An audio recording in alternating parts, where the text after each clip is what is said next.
Today we'll be answering the long-standing question of what is the best way to launch a potato. It's a question that was born in backyards, inspired by curiosity and powered by physics. What happens when everyday vegetables meet Newton's laws? Join us as we explore the science behind trajectory, force, pressure, and precision. This is not just food for thought. This is the physics of potato launching. To do this, we'll be interviewing the people of Clovis North to see what they think the best way of launching a potato is. So what do you guys think is the best way to launch a potato? Potato gun. Slingshot. I don't know, just throw it. Best way to launch a potato. Probably with a slingshot. I said just chuck it. All right. To launch a potato. I strongly believe it would be a potato gun. Just throwing it. Best way to launch a potato is to get a big stick and put it inside the potato and then just throw it. I think the best way is to just build a catapult and then launch it. I think it's a potato gun. Alright, so what do you guys think is the best way to launch a potato? I say you put on the ground and just kick it. I say tip it to a rock and throw it probably. Now that we have our launching concepts from our fellow students, we've decided to narrow it down to a few of the items that we're gonna choose to make and to go with, because a few of them are expensive and pricey. So we decided to go with the potato gun.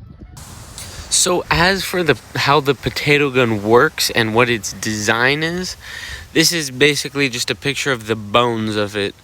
We have the barrel here and the combustion chamber, really simple, just made out of a PVC pipe and just glued together. And then to this you would add your igniter.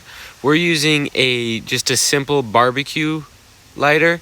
Out of that comes 2 wires, and those are tied to 2 screws, and you have to make sure the screws are at the right angle and right distance, so then the tips of them make a solid arc, and that'll be used to ignite the propellant. Then you have to put in your potato, and the potato has to be bigger than the barrel, so then it gets an airtight seal and holds all the pressure in. Then you spray in your propellant. We used an aerosol hairspray. We used Aquanet, which I believe is propane based. Spray that in, quickly tighten the cap on the end of it. Then when you ignite the barbecue lighter, it's gonna spark, and then all of your oxygen and all of your propellant are gonna combust practically instantaneously. Just milliseconds, it'll start expanding, creating some heat and starting to push the potato out of the barrel, and it'll very quickly start gaining speed, and the potato will launch out of the front of the barrel with a lot of speed and a lot of force.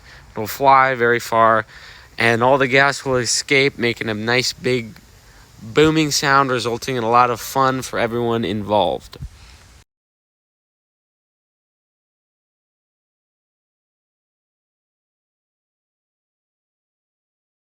So now that we've heard what a lot of people at Clovis North think is the best way to chuck a potato, we're gonna go out and test it. Sweet. So what we're gonna do is me and Caden are gonna each have 1 turn doing each objective. And then we'll take the average. First, we'll start with the throw.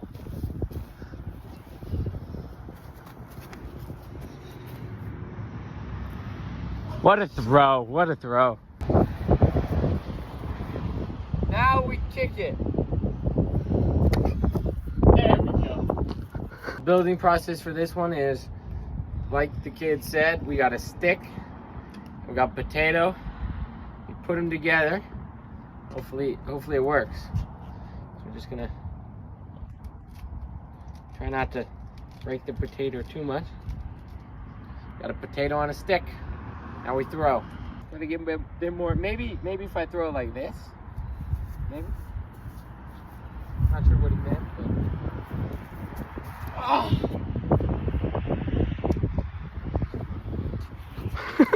All right. So a couple of our students mentioned a slingshot. We don't have the funds to buy a full-blown potato slingshot.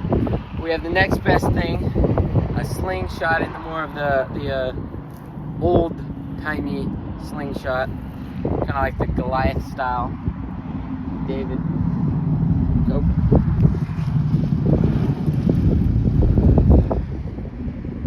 Going more for a David and Goliath style slingshot. Let's see how this works. Where'd it go? I lost it. Where'd it go? Oh. Way over there. Oh. All right, up next is the one we've all been looking forward to. The potato and the rock.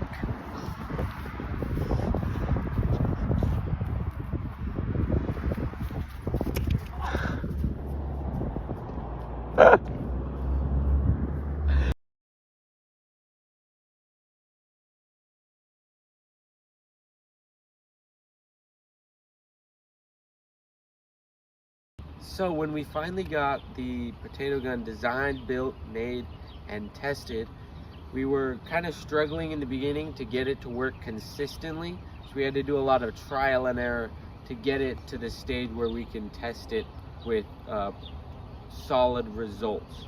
So some of the struggles we had were we had to kind of figure out certain ways to get the potato in so then it had a solid seal and wasn't like releasing a lot of the pressure. Another big part was getting the air to fuel ratio right. We used an electronic like spark to get it to ignite, and it was very, very picky on how much oxygen it needed to get going, and if there wasn't enough fuel it wouldn't ignite. So it was very difficult to get that. We had to do a lot of testing to figure out what that ratio was to get that done. But once we finally did that, then we got solid and consistent results that we could put down on paper and test and measure the distance of. So for our modifications, we started off with a 4-foot barrel. However, our combustion chamber wasn't big enough to push the potato all the way out. The potato gets stuck in the barrel. So we modified our barrel by shortening it from 4 foot to 2 foot. Then the gun worked like a charm. The game Battleship? Okay. B7. Okay, so we went back and retried our top 2 methods, which was the throw and the potato gun. The throw on the first attempt, we got 118 feet, and on the second attempt, we got 121 feet. The potato gun on the first attempt was 417 feet, on the second attempt was 425 feet. Then we went and we changed up who was making the throw and who was shooting the gun.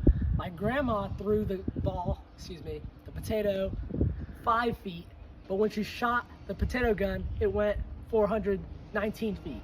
So in conclusion, the potato gun withstood all our different tests and is overall the best way to launch a potato. Our top 2 methods of launching, we had the throwing and the cannon, and we went back to that on another day after we kind of redesigned and modified our